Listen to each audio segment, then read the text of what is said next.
काय तुम्हाला सुद्धा असंच टक्कल पडलेलं आहे? तुम्हाला पण खूप हेअर फॉल होत आहे, केसांची खूप गळती होत आहे, तुम्ही खूप त्रस्त आहात, तर घाबरू नका. मी डॉक्टर सारिका. आज मी तुम्हाला हेअर फॉलबद्दल पूर्ण माहिती देणार आहे. त्याची काय कारणे आहेत आणि त्यावर आपण काय होमिओपॅथिक ट्रीटमेंट घेऊ शकतो, तर चला पाहूया.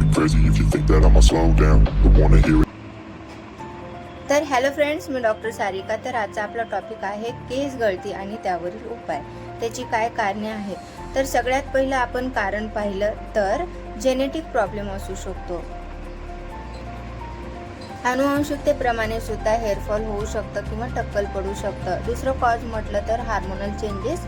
तर हार्मोनल चेंजेस कधी होऊ शकतात? तर प्रेग्नन्सीमध्ये होऊ शकतं. मेनोपॉझल म्हणजे पाळी गेल्यानंतर होऊ शकतात हार्मोनल चेंजेस. थायरॉईड प्रॉब्लेम असेल त्या पेशंटला तरीसुद्धा हेअरफॉल होऊ शकतं. आणि PCOS किंवा PCOD, तर हे सगळे कारणे म्हटलं तर जेनेटिक आणि यामध्ये हेअरफॉल होऊ शकतं. कधी कधी मेडिकल कंडिशन्स असतात, त्यामध्ये हेअरफॉल होऊ शकतं. मग फर्स्ट कंडिशन म्हटली तर ॲटोइम्युनी डिसीज, इन्फेक्शियस डिसीजेस काही असतात, न्यूट्रिशनल डेफिशियन्सी असते. मग न्यूट्रिशनल डेफिशियन्सी असेल तर त्या व्यक्तीचं पूर्णपणे रोगप्रतिकारशक्ती कमी असते. त्यानंतर स्ट्रेस हा सुद्धा खूप महत्त्वाचा कॉज आहे. तर त्यामध्ये फिजिकल स्ट्रेस असू शकतो, इमोशनल स्ट्रेससुद्धा असू शकतो. त्या व्यक्तीची लाईफस्टाईल कशी आहे, मग ती व्यक्ती व्यवस्थित डाएट घेते का, पुअर डाएट आहे का, किंवा न्यूट्रिशियस डाएट आहे का, त्याबरोबरच त्या व्यक्तीला झोप व्यवस्थित घेते का ती व्यक्ती, या गोष्टीसुद्धा खूप मॅटर करतात. काही व्यसन आहेत का, ड्रिंकिंग आहे का किंवा स्मोकिंग आहे का, या गोष्टीचा सुद्धा डायरेक्ट इनडायरेक्टली आपल्या शरीरावरती परिणाम होतो. आता लास्ट पार्ट म्हटलं तर होमिओपॅथिक ट्रीटमेंट. हे सगळे कॉजेस आहेत. तर एक प्रिकॉशन म्हणून आपण प्रत्येक गोष्ट एकदम व्यवस्थित आणि नियोजनबद्ध केली पाहिजे, म्हणजे आपला डाएट व्यवस्थित ठेवला. तर आता होमिओपॅथिक ट्रीटमेंटमध्ये आपण कोणकोणत्या मेडिसिन घेऊ शकतो? तर फर्स्ट मेडिसिन म्हटलं तर ॲसिड फॉस. तर ॲसिड फॉस आपण हेअर फॉलसाठी कधी घेऊ शकतो? जर न्यूट्रिशनल डेफिशियन्सीमुळे जर खूप सारा वीकनेस त्या व्यक्तीला असेल आणि त्यामुळे जर हेअर फॉल होत असेल, तर आपण ॲसिड फॉस 30 पोटेन्सीमध्ये सकाळी 2 थेंब आणि संध्याकाळी 2 थेंब घेऊ शकतो. हेअरफॉल बरोबर वीकनेसचा प्रॉब्लेम सुद्धा कमी होऊन जातो. दुसरं मेडिसिन म्हटलं तर फॉस्फरस 30. फॉस्फरस 30 हे ज्यावेळेस खूप अति प्रमाणामध्ये पॅचेसमध्ये जर हेअरफॉल होत असेल किंवा असा सडन थोड्याशा ठिकाणी जर टक्कल पडलेला असून गोल गोल, हे तुम्ही इमेज पाहू शकता.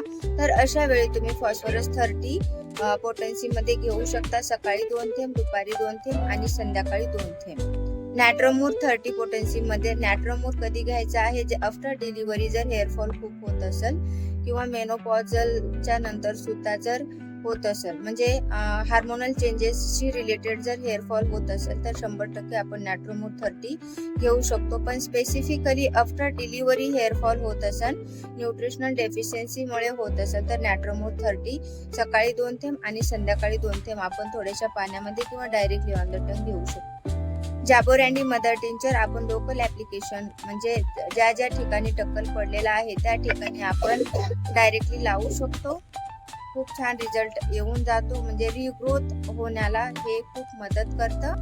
अर्निका 30 हे सुद्धा मेडिसिन खूप छान आहे. थायरॉइड प्रॉब्लेममुळे असेल किंवा हेअर पांढरे झालेले असतील किंवा हेअरफॉल खूप प्रमाणामध्ये असेल, तर अर्निका 30 सकाळी 2 थेंब संध्याकाळी 2 थेंब घेऊ शकतो. त्याबरोबरच अर्निका हेअर ऑइल सुद्धा आपण वापर करू शकतो. आठवड्यातून 2दा आपण हे ऑइल वापरू शकतो. खूप छान रिझल्ट पेशंटला येऊन जातो. त्याबरोबर विजबिजन 30 पोटेन्सीमध्ये सकाळी 4 थेंब, दुपारी 4 थेंब आणि संध्याकाळी 4 थेंब आपण घेऊ शकतो. आणि रोज मॅरिनस ऑफिसिनालिस 30 पोटेन्सीमध्ये, ते सुद्धा सकाळी 4, दुपारी 4 आणि संध्याकाळी 4 थेंब घेऊ शकतो. ह्यानं सुद्धा खूप छान रिझल्ट पेशंटला येऊन जातो. काही पेशंटला जर म्हणजे यंग जनरेशनचं जर हेअरफॉल होत असेल, तर त्यावेळी तुम्ही विजबिटन आणि रोज मॅरिनस घेऊ शकता. खूप छान रिझल्ट आहे. सेलेनियम 30 हे मेडिसिन ज्या वेळेस साईडला सगळे केस असतात आणि बरोबर मधल्या ठिकाणी ही इमेज पाहू शकता, जर हेअरफॉल होत असेल किंवा टक्कल पडलेलं असेल तर तुम्ही सेलेनियम 30 पोटेन्सीमध्ये सकाळी 2 थेंब, दुपारी 2 थेंब आणि संध्याकाळी 2 थेंब घेऊ शकता.